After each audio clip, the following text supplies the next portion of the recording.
Not secular ప్రభుత్వం, మాకు ప్రజాస్వామ్యం కావాలి. ఇక్కడ మేమెవరము ఏ మతానికి కానీ ఏ కులానికి కానీ అగైనెస్ట్ కాదు. ఎవరైతే హిందుత్వానికి వ్యతిరేకంగా వస్తున్నాడో వాడిని కోసమే మా పోరాటం. ఈ రోజు మీరు చూసారు, ఇన్నాళ్ళ బట్టి ప్రభుత్వం ఏ కహానీలు ఏ స్టోరీలు చెప్పినా విన్నాం మేము. ఏంది మతిలేనాడని అన్నాడు, లేకపోతే ఎవరో చేశారన్నారు, ఇంకొకటి అన్నారు. హిందువులు పట్టించుకోవటం లేదని పాపం ఈజీగా ఎస్కేప్ అవుతున్నాడు ముఖ్యమంత్రి గారు. నేను మళ్ళీ చెప్తున్నాను, మీరు ముస్లింలకి ముఖ్యమంత్రి, హిందువులకు కాదు. కాబట్టి హిందువులందరూ జాగో, హిందువులందరం మనందరం కూడా మన ముఖ్యమంత్రిని, హిందువులకు ముఖ్యమంత్రిని ఏర్కొన్నా, ప్రజాస్వామ్యబద్ధంగా ఉండేటటువంటి ముఖ్యమంత్రిని ఎన్నుకుందాం. ఈ ముఖ్యమంత్రిని దించుదాం. ఎందుకంటే ఈ ముఖ్యమంత్రి హిందువుల ముఖ్యమంత్రి కాదు, స్పష్టంగా చెప్పాడు. కాబట్టి ఇలాంటి దాష్టికాలన్నీ మనం భరించాల్సినటువంటి అవసరం ఉంది.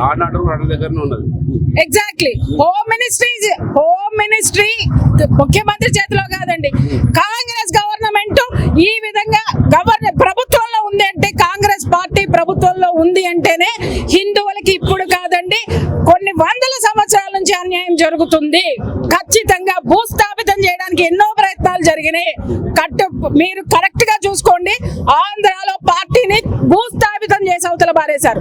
తెలంగాణలో కూడా పూడ్చి పెట్టకపోతే రేపొద్దున వీళ్ళు చేసేటటువంటి దౌర్జన్యాలన్నిటినీ కూడా ఈ విధంగా ప్రభుత్వం తరపున, ప్రభుత్వం పేరుతో, అధికారం పేరుతో హిందువుని అణచివేసేటటువంటి ప్రయత్నాలు జరుగుతాయి.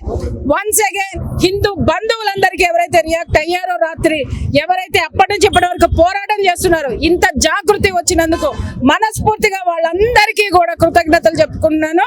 భారత్ మాతాకి, భారత్ మాతాకి, భారత్ మాతాకి. జాగో హిందూ, జాగో హిందూ.